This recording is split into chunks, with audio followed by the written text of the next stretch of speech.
8 గంటల తర్వాత తీహార్ జైలు నుంచి విడుదల కానున్నారు ఎమ్మెల్సీ కవిత. జైలు నుంచి విడుదలైన తర్వాత నేరుగా ఢిల్లీలోని బీఆర్ఎస్ పార్టీ ఆఫీస్కు వెళ్లనున్నారు. కవితకు రిలీజ్ వారెంట్ ఇచ్చింది ట్రయల్ కోర్టు. కవిత భర్త బీఆర్ఎస్ ఎంపీ రవిచంద్ర అందించిన ష్యూరిటీ బాండ్లను స్వీకరించి కవితను విడుదల చేయాలని వారెంట్ ఇచ్చింది.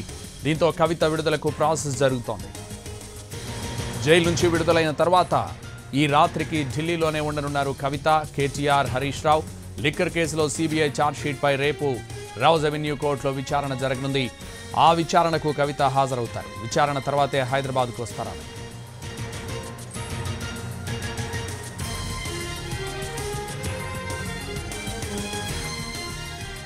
ఢిల్లీ మద్యం కేసులో బీఆర్ఎస్ ఎమ్మెల్సీ కవితకు ఈడీ, సీబీఐ 2 కేసుల్లో బెయిల్ మంజూరు చేసింది సుప్రీంకోర్టు. 5.5 నెలల తర్వాత కవిత బెయిల్పై విడుదల కానున్నారు.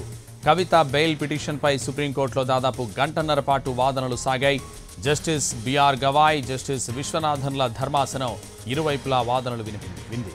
కవిత తరపున ముకుల్ రోహత్గి, ఈడీ, సీబీఐ తరపున అడిషనల్ సొలిసిటర్ జనరల్ ఎస్వి రాజు వాదనలు వినిపించారు.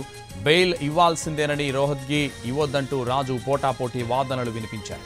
ఇరువైపులా వాదనలు విన్న కోర్టు కవితకు బెయిల్ మంజూరు చేశారు. దీంతో 166 రోజుల తర్వాత ఆమెకు ఊరట దక్కింది.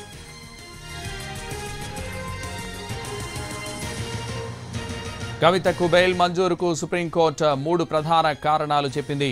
సీబీఐ తుది ఛార్జ్షీట్ దాఖలు చేసిందని, ఈడీ కూడా దర్యాప్తు పూర్తి చేసిందని, నిందితురాలు జైల్లో ఉండాల్సిన అవసరం లేదంది. 10 లక్షల రూపాయల చొప్పున 2 ష్యూరిటీలు సమర్పించాలని, పాస్పోర్ట్ సరెండర్ చేయాలని కోర్టు బెయిల్ షరతుల్లో పేర్కొంది. సాక్షులను ప్రభావితం చేయకూడదని సూచించింది. 493 మంది సాక్షులు, 5,000 పేజీల పత్రాలు ఉన్నందున అన్నింటినీ విచారించి ట్రయల్ పూర్తి చేయడానికి సమయం పడుతుందని వ్యాఖ్యానించింది.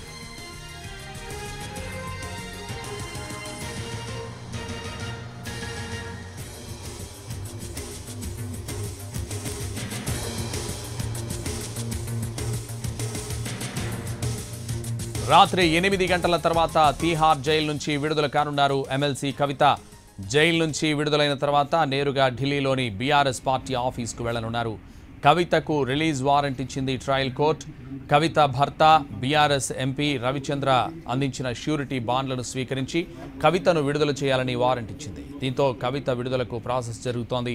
జైలు నుంచి విడుదలైన తర్వాత ఈ రాత్రికి ఢిల్లీలోనే ఉండనున్నారు కవిత. కేటీఆర్, హరీష్ రావు లిక్కర్ కేసులో సీబీఐ ఛార్జ్షీట్ పై రేపు రౌజ్ అవెన్యూ కోర్టులో విచారణ జరగనుంది. ఆ విచారణకు కవిత హాజరవుతారు. విచారణ తర్వాతే హైదరాబాద్కు వస్తారామె.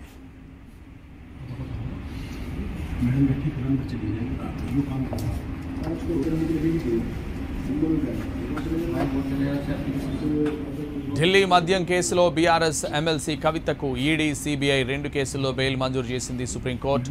5.5 నెలల తర్వాత కవిత బెయిల్పై విడుదల కానున్నారు. కవిత బెయిల్ పిటిషన్పై సుప్రీంకోర్టులో దాదాపు గంటన్నర పాటు వాదనలు సాగాయి. జస్టిస్ బిఆర్ గవాయ్, జస్టిస్ విశ్వనాథన్ల ధర్మాసనం ఇరువైపులా వాదనలు వింది. కవిత తరపున ముకుల్ రోహత్గి, ఈడీ, సీబీఐ తరపున అడిషనల్ సొలిసిటర్ జనరల్ ఎస్వి రాజు వాదనలు వినిపించారు. బెయిల్ ఇవ్వాల్సిందేనని రోహత్గి, ఇవ్వొద్దంటూ రాజు పోటాపోటీ వాదనలు వినిపించారు. ఇరువైపులా వాదనలు విన్న కోర్టు కవితకు బెయిల్ మంజూరు చేశారు. దీంతో 166 రోజుల తర్వాత ఆమెకు ఊరట దక్కింది.